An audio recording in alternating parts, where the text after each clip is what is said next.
तो दोस्तों, आज हम कक्षा 10वीं के चैप्टर 2 बहुपद को लेकर आए हैं।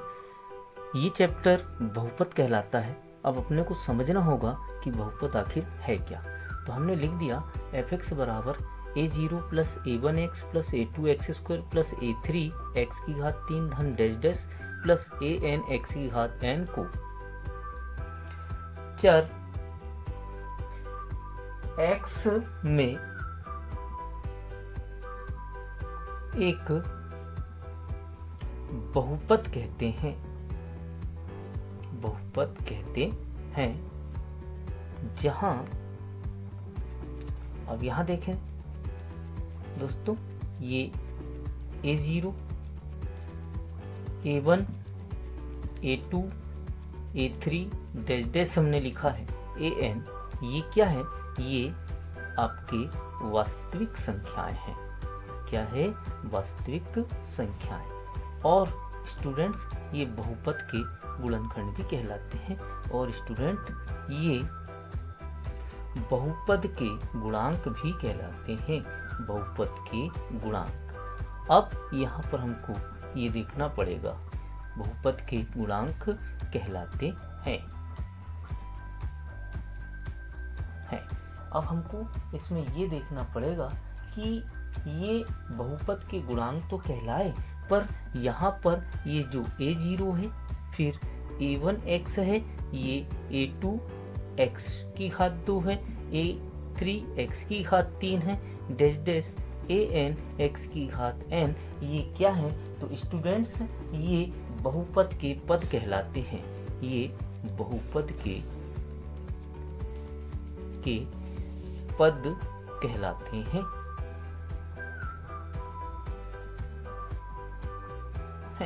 यदि आपको ऐसे परिभाषित नहीं करना है तो हम अथवा करके भी परिभाषित कर सकते हैं कि कुछ बीजीय व्यंजक, कुछ बीजीय व्यंजक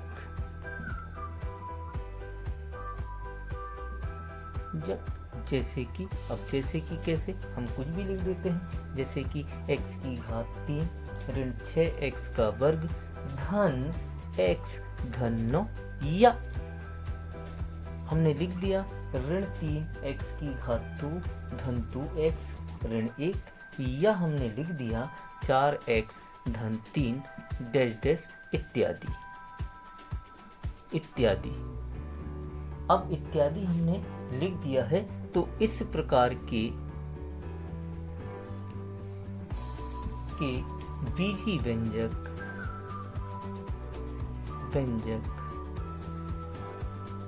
बहुपद कहलाते हैं। अब स्टूडेंट्स, आपको ये भी देखना होगा कि ये बीजीय व्यंजक है क्या।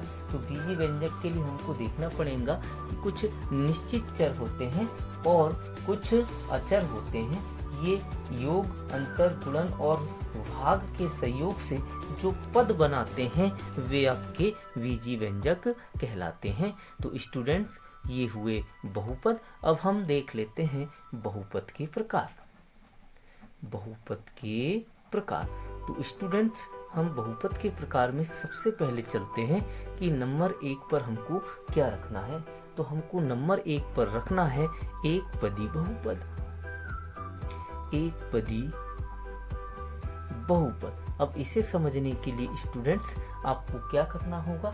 इसे समझने के लिए आपको इसमें हल करना होगा कि ऐसे बहुपद जिसमें केवल एक पद होता है, ऐसे बहुपद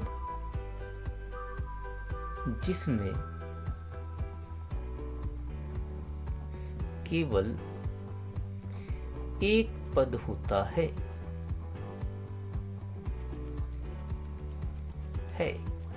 एक पदी बहुपद कहलाता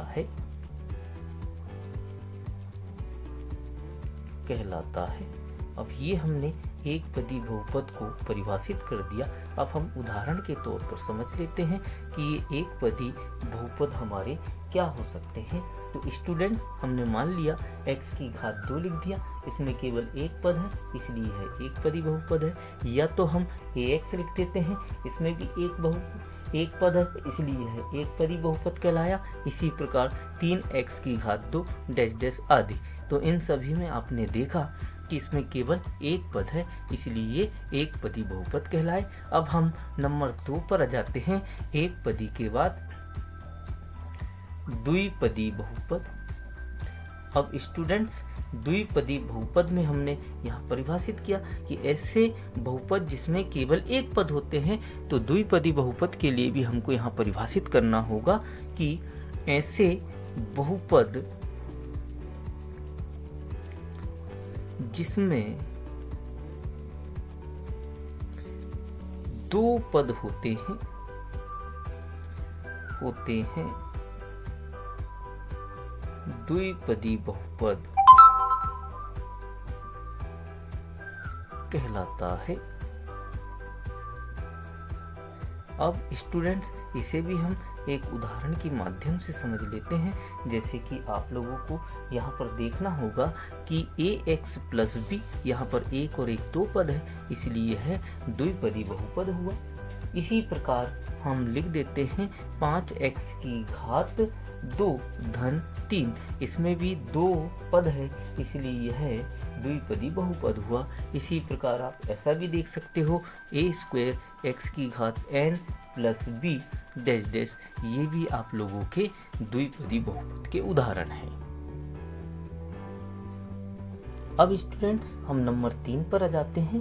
हम अब लिखेंगे त्रिपदी बहुपद। अब स्टूडेंट्स, इसे समझने के लिए भी हमको लिखना होगा कि ऐसे बहुपद जिसमें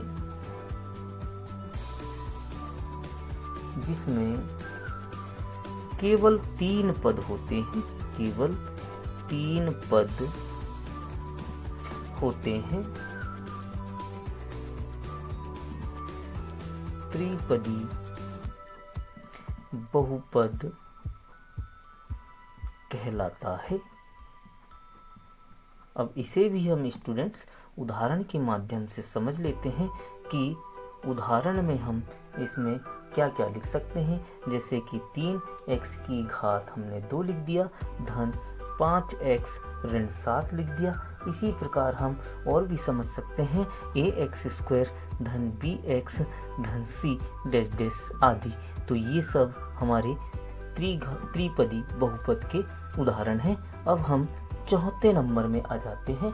तो हम अब चौथे नंबर में इसको प्रकार देते हैं शून्य बहुपद।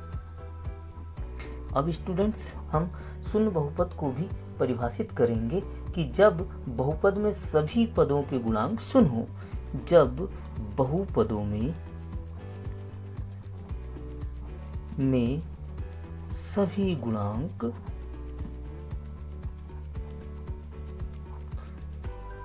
शून्य हो,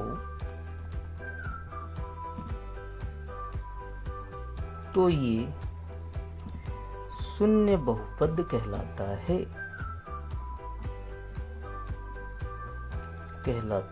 है। अब आप लोग ये समझते होंगे कि इसमें सर उदाहरण क्यों नहीं बता रहे।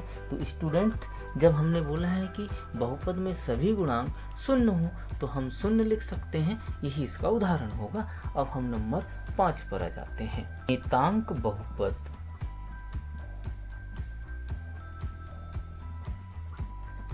या जिसे हम अचर बहुपद भी कहते हैं, अचर बहुपद। तो आप लोगों को स्टूडेंट्स मालूम होगा कि अचर संख्याएं जैसे कि 2, 3, 4, 5 डैश डैश आदि हो, तो ये अचर कहलाते हैं। अब हम इसे परिभाषित करते हैं कि शून्य घात वाले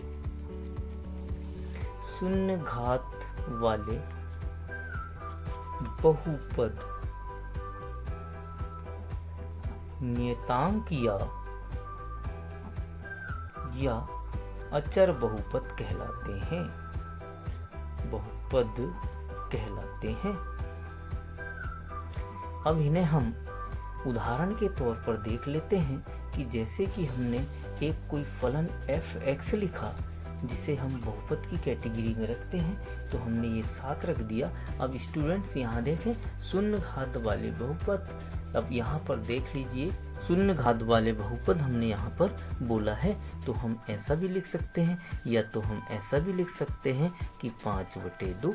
अब यहाँ पर स्टूडेंट्स जैसे मान लें कि x की घात हम शून्य मान लें, क्योंकि कि हम शून्य घात वाले बोले हैं, क्योंकि कि इसमें कोई चर नहीं है, और नहीं है तो हम उस चर की घात शून्य मान लेते हैं। और चूंकि आप जानते हो कि चर की घात या किसी भी संख्या की घात शून्य रहती है तो उसका मान 1 होता है। इस प्रकार 5/2 गुणित 1 यानी 5/2 हो जाएगा।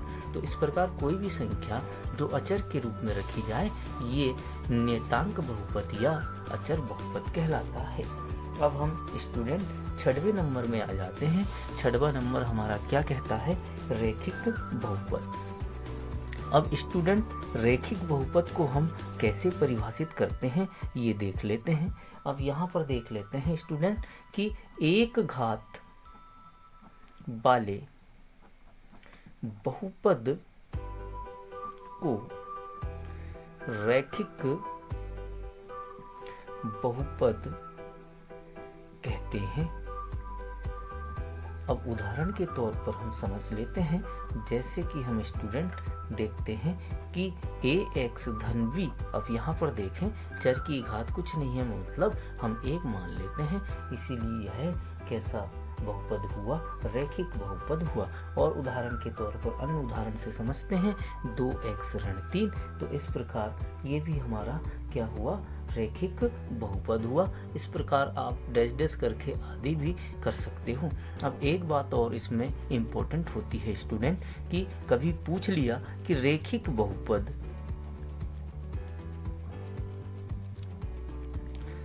का ग्राफ कैसा होता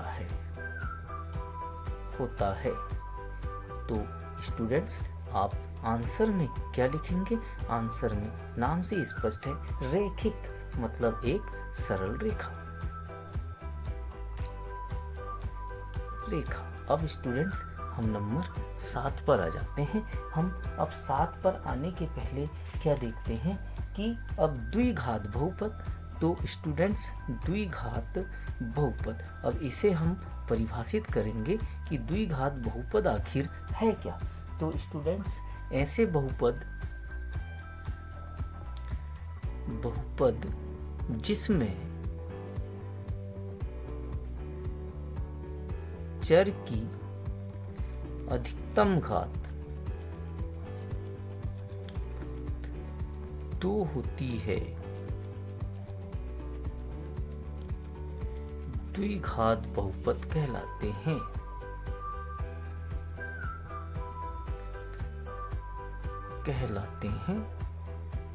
अब इसे भी हम उदाहरण के तौर पर समझ लेते हैं। अब यहाँ पर देख लेते हैं स्टूडेंट्स कि ये द्विघात बहुपद क्या है। जैसे कि हमने 2x की घात 2 धन 3x ऋण 4/5 लिख दिया, डैश डैश कर देंगे। अब इसमें आपको ये देखना है कि बहुपद की अधिकतम घात 2 है, इसलिए है द्विघात बहुपद कहलाया। अब आपको यहाँ कंफ्यूज नहीं होना है, चाहे पद 1 2 3 हो चाहे 2 हो, पर अधिकतम घात चर की कितनी है? 2 है, इसीलिए यह द्विघात बहुपद कहलाया। अब स्टूडेंट्स अब हम ये देख लेते हैं कि द्विघात बहुपद का ग्राफ कैसा होगा। अब ये देखें तो हमको बोलना पड़ेगा परवलय होगा। कैसा होगा? परवलय होगा। पर स्टूडेंट्स हमको ये देखना होगा कि हमने क्या देखा है। हमने ये देखा है कि ये परवलय है। फॉर एग्जाम्पल हम बहुपद लिख देते हैं, ये हमने बहुपद लिख दिया ax² धन bx धन c। तो इसका जो ग्राफ होगा वो कैसे होगा? परवलय तो होगा, परंतु कैसा परवलय होगा? ऊपरी मुखी परवलय होगा। ऊपरी मुखी परवलय होगा। अब ये ऊपरी मुखी परवलय आखिर होता क्या है? तो स्टूडेंट्स हम ये ग्राफ देखते हैं और इस ग्राफ में यदि इस प्रकार की आकृति होती है अर्थात ये ऊपरी भाग कैसा हो, खुला हो, तो हम कहते हैं इसे ऊपरी मुखी परवलय। तो स्टूडेंट्स हमने क्या देखा कि यहाँ एक्स स्क्वायर में गुणांक a है, ये कैसा है? आपका धनात्मक है अर्थात शून्य से कैसा है? अधिक है। तो प्रथम चतुर्थांश में सभी की सभी धनात्मक आते हैं, इसलिए एक्स स्क्वायर यहाँ धनात्मक हो गया। अब यहाँ पर सेकंड चतुर्थांश में आ गए हम, तो यहाँ पर b है, तो ये जो b है वो शून्य से छोटा है। और तथा यहाँ पर ये देखें कि इतना भाग ये c कहलाता है, तो ये c भी जो है वो कैसा है? शून्य से छोटा है। इस प्रकार हम बोलेंगे कि कोई भी धनात्मक बहुपद जो इसमें एक्स स्क्वायर धनात्मक हो तो उसकी आकृति या ग्राफ कैसा होता है? ऊपरी मुखी परवलय होता है। तो ऊपरी मुखी परवलय के लिए क्या आवश्यक शर्त होती है? a greater than 0, b less than 0 तथा c लेस देन 0। इसी प्रकार हम ये देखते हैं स्टूडेंट कि ये बहुपद है और ये बहुपद में हम ये देखते हैं कि ऋण ax स्क्वायर धन bx धन c में ग्राफ कैसा होगा, तो हमको यहाँ पर बताना होगा कैसा होगा। तो इसके लिए हमको बोलना पड़ेगा कि इसका जो ग्राफ होगा वो अधोमुखी ग्राफ होगा, अधोमुखी परवलय होगा। अब स्टूडेंट्स अधोमुखी परवलय कैसा होता है, तो इसे भी हम एक ग्राफ की स्थिति में देख लेते हैं। तो अभी हमारा मुंह ऊपर की ओर खुला हुआ था, अब हमारा मुंह नीचे की ओर खुला होगा। अब यहाँ पर स्टूडेंट्स ये देखें कि यहाँ पर a जो है वो कैसा है और b जो है वो कैसा है। तो यहाँ पर स्टूडेंट्स यहाँ पर देख लेते हैं, a यहाँ पर हमारा कैसा हो गया है? ऋणात्मक हो गया है। ये हमारा कैसा हो गया है? ऋणात्मक हो गया है। इसका मतलब ये हुआ कि इसके लिए शर्त हो जाएगी कि a जो है छोटा है किसके? शून्य के, और b जो है छोटा है वो भी किसके? शून्य के। तो यहाँ पर स्टूडेंट देखें कि यहाँ पर a हो गया, ये b हो गया, और ये जो बंद वाला भाग रहता है वो क्या कहलाता है? c कहलाता है। तो यहाँ पर c कैसा हो जाएगा? शून्य से बड़ा हो जाएगा। इस प्रकार हमने ये द्विघात बहुपद के लिए ग्राफ देखा। अब हम स्टूडेंट त्रिघात बहुपद पर आ जाते हैं। ये त्रिघात आखिर बहुपद होता क्या है? तो हम यहाँ परिभाषित करेंगे कि ऐसे बहुपद जिसमें चर की अधिकतम घात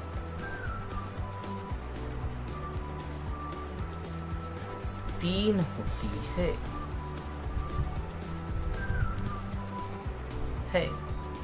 त्रिघात बहुपद कहलाता है। इसमें तीन शून्यक होते हैं।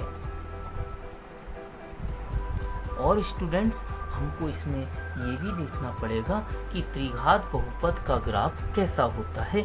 तो हमको बोलना पड़ेगा कि त्रिघात बहुपद का ग्राफ टेढ़ा मेढ़ा या सर्पिलाकार होता है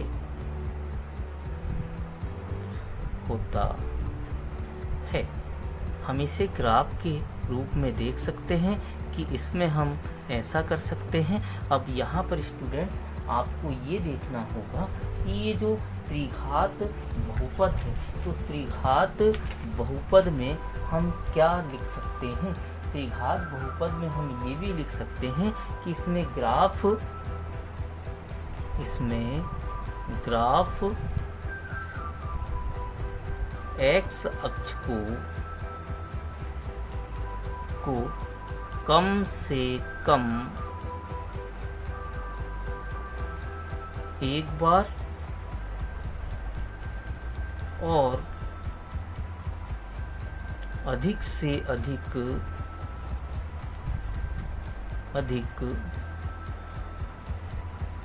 3 बार